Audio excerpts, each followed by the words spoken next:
South ఇండియాలోనే biggest sorry store మన Varahi silks మన విజయవాడ ఎంజీ రోడ్ లో ప్రారంభం. ఇటీవల విడుదలైన బాలీవుడ్ మూవీ దురంధర్ సంచలనం సృష్టిస్తుంది. రిలీజ్ ముందు వరకు పెద్దగా బజ్ లేకపోవడంతో పాటు సోషల్ మీడియాలో జరిగిన నెగిటివ్ ప్రచారం ఓపెనింగ్స్ మీద ప్రభావం చూపించింది. అయితే సామాన్య ప్రేక్షకులు ముందుకొచ్చాక సీన్ మారిపోయింది. దర్శకుడు ఆదిత్య ధర్ ప్రెజెంట్ చేసిన విధానం ఆడియన్స్ ని మెప్పిస్తుంది. 2 సంవత్సరాల గ్యాప్ తర్వాత రణ్వీర్ సింగ్ దర్శనం ఇచ్చాడు. అసలు అంతగా ఇందులో ఏముంది?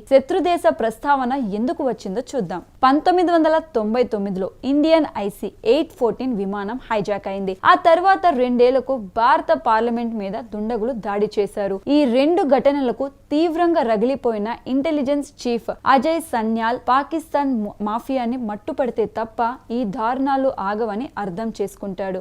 ఎక్కడో పంజాబ్ జైల్లో ఉన్న ఒక యువకుణ్ణి హంజా పేరుతో పాక్ పంపిస్తాడు. హోటల్లో సర్వర్ గా మొదలుపెట్టి స్థానిక మాఫియా డాన్ రెహమాన్ బలోచ్ పంచున చేరి అతి నమ్మకస్తుడిగా మారి సమాచారాన్ని ఇండియాకు పంపిస్తాడు. ఆ తర్వాత జరిగేదే అసలు స్టోరీ. గతంలో ఇలాంటి స్పై కథలు చాలానే వచ్చాయి. ఆలియా భట్ రాజీ, జాన్ అబ్రహం డీడే, సైఫ్ అలీ ఖాన్ ఫ్యాంటమ్ లాంటివి ఉదాహరణగా చెప్పుకోవచ్చు. కానీ దురంధర్ ని వాటికి భిన్నంగా నిలవడానికి ప్రధాన కారణం ఇంటెన్సిటీ. ఇప్పటిదాకా ఏ బాలీవుడ్ దర్శకుడు పాకిస్తాన్ మాఫియాలోని అంతర్గత కుమ్ములాటలు, దాయాది పోరు చూపించలేదు. యష్ రాజ్ ఫిలిమ్స్ తీసే సినిమాలలో ఓవర్ హీరోయిజంతో ఎలివేషన్లు చూపిస్తారు తప్ప నిజంగా శత్రు దేశంతో ఎంత దారుణమైన పరిస్థితులు ఉన్నాయో వాస్తవికంగా చూపించలేదు. యుగంధర్ దర్శకుడు ఆదిత్య ధర్ ఆ పని చేశారు.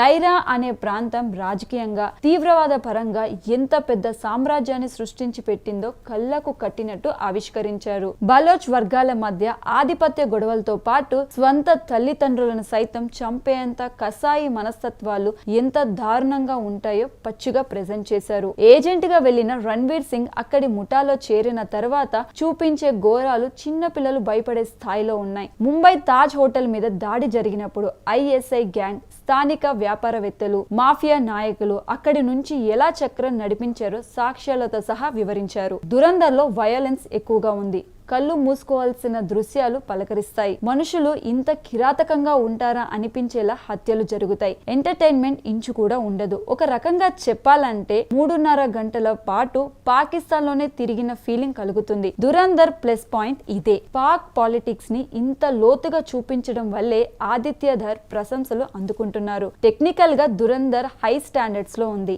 సంగీతం, ఆర్ట్ వర్క్స్ ఒకదాన్ని మరొకటి పోటీ పడ్డాయి. సారా అర్జున్ తో హీరో లవ్ ట్రాక్ మాత్రమే పంటి కింద రాయిలా అక్కడక్కడ పడుతుంది. నటీనటుల్లో మొదటి స్థానం ముందు అక్షయ్ ఖాన్ కు దక్కుతుంది. రెహమాన్ బలోచ్ గా తన స్వాగ్ అంతా బయటికి తీసి విశ్వరూపం చూపించాడు. యానిమల్ ద్వారా బాబీ డానియల్ కంబ్యాక్ అయినట్టు చావాతో పాటు దురంధర్ అక్షయ్ ఖాన్ కు పెద్ద బ్రేక్ కానుంది. సంజయ్ దత్, అర్జున్ రాంపాల్ తదితరులు పాత్ర పరిధి చిన్నదే అయినా గుర్తుండిపోయేలా నటించారు. రణ్వీర్ సింగ్ పాత్ర డిమాండ్ మేరకు తన వరకు బెస్ట్ ఇచ్చారు. హీరోయిన్ సారా అర్జున్ వయసు మరీ చిన్నదైపోయి బ్యాడ్ చాయిస్ అనిపించుకుంది. అత్యంత సహజంగా కుదిరిన casting Dhurandhar plus point. Social మీడియాలో దురంధర్ మీద భిన్నాభిప్రాయాలు వ్యక్తమవుతున్నాయి. వాటి సంగతులు ఎలా ఉన్నా ఇలాంటి జోనర్ ఇష్టపడే వాళ్లకు ఈ సినిమా ఎంత మాత్రం నిరాశపరచదు. రెగ్యులర్ కమర్షియల్ ఎలిమెంట్స్ కోరుకుంటే బోర్ తప్పదు. నిజ జీవిత ఘటనలు ఆధారంగా చేసుకుని రూపొందించిన కల్పిత కథే అయినప్పటికీ దర్శకుడు ఆదిత్య ధర్ తీసిన విధానం మెప్పించేలా ఉంది. ఇది మొదటి భాగం మాత్రమే. దురంధర్ 2 వచ్చే ఏడాది మార్చి 16 విడుదల కానుంది. అందులో రణ్వీర్ సింగ్ ఫ్లాష్ బ్యాక్ తో పాటు రెహమాన్ బలోచ్ చనిపోయాక ఏం జరిగిందో చూపించబోతున్నారు.